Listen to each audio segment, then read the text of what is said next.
Assalamualaikum warahmatullahi wabarakatuh. Pada kesempatan kali ini kami dari kelompok 5 Budi Santoso NPM 195 10141 dan Muhammad Soleh NPM 195 10117 akan menyajikan makalah kami yang berjudul Instrumen Supervisi Pembelajaran sebagai sarana untuk memperbaiki proses pembelajaran. Makalah ini dilatar belakangi. Yang pertama adalah untuk melakukan perbaikan proses pembelajaran diperlukan instrumen supervisi pembelajaran. Instrumen supervisi akademik merupakan alat yang digunakan untuk mengidentifikasi profil kemampuan guru dalam pembuatan rencana dan pelaksanaan pembelajaran serta penilaian pembelajaran. Dari latar belakang, kami menyusun rumusan masalah, yaitu bagaimana memperbaiki proses pembelajaran melalui instrumen supervisi pembelajaran. Tujuan dari makalah ini adalah mengetahui peran instrumen supervisi pembelajaran sebagai sarana memperbaiki proses pembelajaran. Kemudian landasan dari makalah ini, yang pertama, kami awali dengan pengertian instrumen supervisi pembelajaran. Arti instrumen menurut Kamus Besar Bahasa Indonesia adalah alat yang dipakai untuk mengerjakan sesuatu.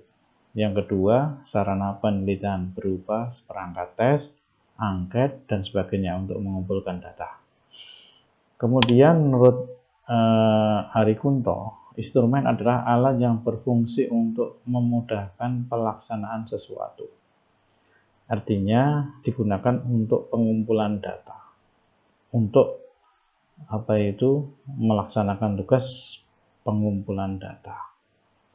Kemudian pengertian berikutnya adalah arti supervisi akademik. Sebelum kami menyampaikan pengertian supervisi akademik, maka kami sampaikan arti supervisi menurut Kemendikbud tahun 2014. Supervisi dapat diartikan sebagai proses melihat dan mencermati apakah yang terjadi sesuai dengan apa yang seharusnya terjadi. Kemudian arti supervisi akademik menurut Prasojo adalah serangkaian kegiatan membantu guru mengembangkan kemampuannya mengelola proses pembelajaran demi pencapaian tujuan pembelajaran. Artinya sasarannya adalah proses pembelajaran itu sendiri, diantaranya penyusunan silabus dan RPP, pemilihan strategi, metode, teknik pembelajaran, penggunaan media dan teknologi informasi dalam pembelajaran, serta menilai proses pembelajaran dan hasil pembelajaran. Kemudian Abdullah membagi instrumen observasi kelas ada beberapa hal atau beberapa aspek, diantaranya nama, alamat, tingkat kelas, nama, pangkat golongan guru, pokok bahasan dan subpokok bahasan yang diajarkan pada saat supervisi, rumusan tujuan pembelajaran, kegiatan belajar mengajar, cara mengorganisasi kegiatan belajar mengajar, penggunaan alat media, sumber belajar, kemudian kreatif siswa dalam memecahkan masalah, bentuk evaluasi tes, uraian subjektif, lisan, serta perbuatan, dan bimbingan dan pelayanan perbaikan kegiatan mengajar. Dari berbagai pengertian di atas, maka kami dapat simpulkan bahwa instrumen supervisi pembelajaran adalah alat yang berfungsi untuk memudahkan dalam menetapkan standar pengukuran atau penilaian, mengukur atau menilai perbuatan atau performance yang sedang atau sudah dilakukan, membandingkan perbuatan dengan standar yang ditetapkan dan menetapkan perbedaannya dalam rangka memperbaiki proses pembelajaran. Kemudian ada beberapa langkah-langkah atau prosedur dalam pengembangan instrumen supervisi akademik. Yang pertama menurut ahli Asrori, Langkah-langkah dalam pengembangan instrumen supervisi akademik diantaranya menetapkan tolak ukur, mengadakan penilaian, membandingkan antara hasil penilaian pekerjaan, kemudian menginventarisasi penyimpangan, kemudian yang terakhir adalah melakukan tindakan korektif. Kemudian Ari Kunto juga merumuskan langkah-langkah pengembangan instrumensi supervisi akademik. Yang pertama adalah merumuskan tujuan, yang kedua adalah membuat kisi-kisi, yang ketiga adalah membuat butir-butir instrumen, kemudian menyusun instrumen, menyunting instrumen. Kemudian berikutnya adalah teknik mengembangkan instrumen.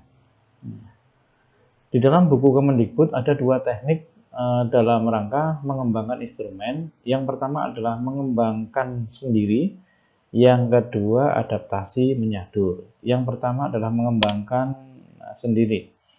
Menurut Natawijaya Komala 2003, ada beberapa langkah yang harus ditempuh dalam mengembangkan sendiri instrumen supervisi akademik. Yang pertama adalah menentukan sasaran, menentukan variabel, menentukan instrumen, menjabarkan setiap variabel, menyusun kisi-kisi, penulisan butir-butir instrumen, mengkaji ulang instrumen, penyusunan perangkat instrumen, melakukan uji coba, kemudian perbaikan instrumen sesuai hasil uji coba. Yang terakhir adalah penataan kembali perangkat instrumen. Kemudian yang kedua adalah teknik adaptasi atau menyadur. Langkah-langkahnya adalah penalaan instrumen asli, kemudian perbaikan butir instrumen bila diperlukan, kemudian yang ketiga uji pemahaman subjek terhadap butir instrumen, kemudian yang keempat uji validitas, yang kelima adalah uji reliabilitas instrumen. Kemudian yang berikutnya adalah jenis-jenis instrumen yang bisa dilaksanakan pada saat supervisi akademik. Yang pertama adalah perencanaan. Ya, perencanaan ini kaitannya dengan RPP, penilaian RPP. Di situ ada uraian atau komponen-komponen yang bisa dinilai. Hasil penilaian dibuat dengan skala 1, 2, 3. 1 tidak ada, yang 2 ada tapi kurang lengkap, yang 3 ada tapi lengkap dan disertai catatan. Kemudian berikutnya adalah pelaksanaannya. Pelaksanaan pembelajaran.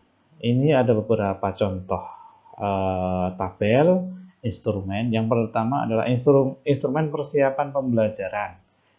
Di situ memuat komponen-komponen RP atau aspek yang diamati pada saat di kelas. Memuat nama sekolah, memuat nama mata belajar, dan seterusnya. Ada juga KD atau KI. Kemudian instrumen pelaksanaan pembelajaran, aspek yang dinilai adalah kegiatan pendahuluan, kegiatan inti, dan penutup. Nah, penutup nanti bisa dalam jenis penilaian supervisi akademik. Kemudian model instrumen supervisi yang bisa dikembangkan oleh supervisor. Yang pertama adalah pedoman observasi. Ini bisa juga dipakai oleh kepala sekolah atau supervisor. Ya. Artinya supervisor harus menetapkan apa yang harus diobservasi, kemudian kriteria-kriteria apa yang dijadikan tolok ukur pertimbangan supervisi. Ya. Di antaranya contoh bisa menggunakan skala angka, kemudian skala grafik, kemudian skala deskriptif, atau kartu nilai, atau berdasarkan checklist ya atau tidak. Pada kesempatan kali ini kami hanya memberikan contoh skala angka, artinya lembar observasi teknik bertanya. Ya. Di situ ada aspek atau pernyataan yang bisa ditanyakan. Skala penilaiannya 5, 4, 3, 2, 1. Ya. Kemudian lembar observasi pelaksanaan, apakah guru merumuskan tujuan instruksi secara khusus. A itu amat baik, B baik, C cukup, D kurang, E kurang sekali. Itu adalah salah satu contoh. Bapak Ibu bisa mengembangkan sendiri. Kemudian model wawancara, interview. Ya, wawancara dapat digunakan untuk memperoleh informasi ya, tambahan berkaitan dengan pelaksanaan pembelajaran. Pada kesempatan kali ini ada contoh ya pedoman wawancara pembelajaran matematika misalkan. Ya, yang pertama adalah berapa lama Bapak Ibu guru mengajar matematika di kelas ini, ya, berapa jumlah siswa belajar matematika di kelas Bapak Ibu, dan seterusnya. Bapak Ibu bisa mengembangkan sendiri. Itu contoh dengan instrumen wawancara. Yang ketiga adalah daftar checklist, ya, daftar kendali merupakan suatu instrumen untuk mempertimbangkan dan mengevaluasi situasi nyata dari suatu aktivitas atau situasi yang terjadi di dalam kelas. Ya. Hasil ini merupakan sesuatu yang amat diperlukan oleh seorang supervisor seperti rencana pembelajaran bagi guru. Kemudian untuk memperlancar dan untuk mengefektifkan instrumen supervisi akademik, maka perlu adanya alat bantu supervisi akademik. Menurut Abdullah, ada beberapa alat bantu dalam melancarkan instrumen supervisi akademik. Yang pertama adalah perpustakaan. Ya. Tentunya perpustakaannya harus profesional, perpustakaan khusus yang terkait dengan profesi guru. Ya. Di situ semuanya harus up to date, artinya buku-buku ya, atau mungkin benda-benda koleksi yang di dalam perpustakaannya bersifat mutakhir. Dalam arti selalu mengikuti perkembangan yang terjadi di masyarakat. Yang kedua, buku. Ya, tentu saja guru profesional harus menguasai kurikulum, rencana pelajaran, buku pegangan sebagai panduan untuk melaksanakan tugasnya dengan baik. Kemudian selain itu, alat bantu yang ketiga adalah para ahli dan praktisi. Supervisor perlu berkonsultasi kepada para ahli dan praktisi bidang pendidikan sebagai upaya pengembangan pribadi langsung atau tidak langsung, sehingga nanti bisa berdampak atau berpengaruh dalam peningkatan kinerja, atau sehingga peningkatan mutu pendidikan juga akan meningkat. Kemudian yang ketiga adalah buletin. Ya, buletin ini bisa buletin media cetak berupa selembaran atau majalah berisi warta singkat, pernyataan tertulis ya, yang diterbitkan secara periodik atau mungkin ya secara berkala oleh institusi, lembaga atau suatu organisasi atau kelompok tertentu. Bentuk buletin misalkan pamflet, siaran kilat ya, hasil-hasil penelitian. Kemudian yang terakhir bisa ditambahkan media atau sarana prasarana lainnya yang dapat membantu supervisor dalam memberikan binaan, bimbingan, bantuan kepada para guru. Ya, dalam rangka memperbaiki peningkatan kinerja guru atau kepala sekolah. Kemudian berikutnya adalah penelitian tindakan kelas atau PTK sebagai instrumen supervisi akademik. Yang pertama kita mengetahui model PTK yang diperkenalkan oleh Kurt Lewin, ya, seorang psikolog sosial Amerika, yaitu merancang 4 siklus 4 langkah, yaitu perencanaan atau planning, aksi atau tindakan acting, kemudian observasi atau pengamatan observing, refleksi atau reflecting. Untuk mengatasi masalah mungkin diperlukan lebih dari 1 siklus. Siklus kedua dilakukan bila tindakan pada siklus pertama belum selesai atau belum tuntas. Demikian seterusnya. Dengan siklus ini maka akan memecahkan masalah di dalam pembelajaran. Kemudian tujuan PTK. PTK bertujuan untuk memperbaiki dan meningkatkan mutu praktik proses mengajar belajar di kelas secara berkelanjutan, kemudian memecahkan masalah pengajaran atau layanan. Kemudian manfaat PTK bermanfaat untuk inovasi atau pembaharuan proses pengajaran atau layanan. Yang kedua, pengembangan kurikulum, kemudian peningkatan profesionalitas guru, dan yang terakhir adalah guru bisa mawas diri atau introspeksi diri. Kemudian prinsip PTK yang pertama, PTK itu dilaksanakan, dibuat supaya tidak mengganggu tugas atau layanan. Karena PTK dilaksanakan sebagai bagian dari tugas mengajar atau layanan itu sendiri. Kemudian terintegrasi dalam proses belajar mengajar. Yang ketiga adalah berdasar masalah yang merisaukan atau ketidakpuasan yang biasa dirasakan oleh guru. Yang keempat adalah memiliki perspektif di luar kelas atau classroom ascending perspektif demi misi sekolah secara keseluruhan. Kemudian sasaran PTK. Sasaran PTK untuk penelitian tindak kelas maupun untuk tindakan konseling diantaranya adalah unsur siswa, unsur guru atau konselor, materi pembelajaran, prasarana dan sarana hasil belajar, lingkungan, pengelolaan, kelas, dan kurikulum. Dari sasaran ini maka muncul berbagai masalah. Menurut Slameto ada beberapa masalah terkait dari sasaran-sasaran yang digunakan untuk menentukan tindakan kelas. Yang pertama adalah menangani masalah di bawah kendali guru. Artinya dalam proses belajar mengajar, menangani masalah yang tidak terlalu besar, misalnya yang berkaitan dengan seluruh sistem pendidikan, seperti ujian nasional. Kemudian tidak perlu menangani yang masalah yang terlalu kecil, yang tidak berpengaruh pada proses belajar mengajar. Misalnya keterlambatan beberapa siswa hadir di sekolah.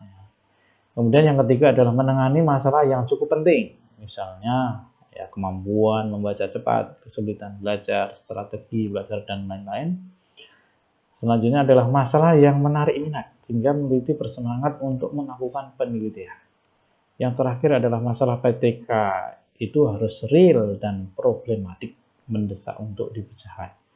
Sehingga dari berbagai pengertian di atas, ya, maka dapat disimpulkan bahwa PTK dilakukan oleh guru dalam proses belajar mengajar. Kemudian juga dilakukan oleh guru bimbingan konseling dalam proses layanan.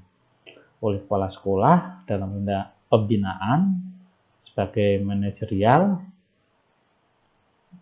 Maka PTK ya, berdasarkan juga fungsinya, fungsi supervisi, yaitu penelitian, pengamatan, observasi, penilaian, perbaikan, dan peningkatan, bahwa ini sejalan dengan prinsip, tujuan, dan manfaat PTK, maka dapat disimpulkan penelitian tindakan kelas dapat dikualifikasikan sebagai instrumen dalam supervisi pendidikan. Yang terakhir adalah penutup. Ya.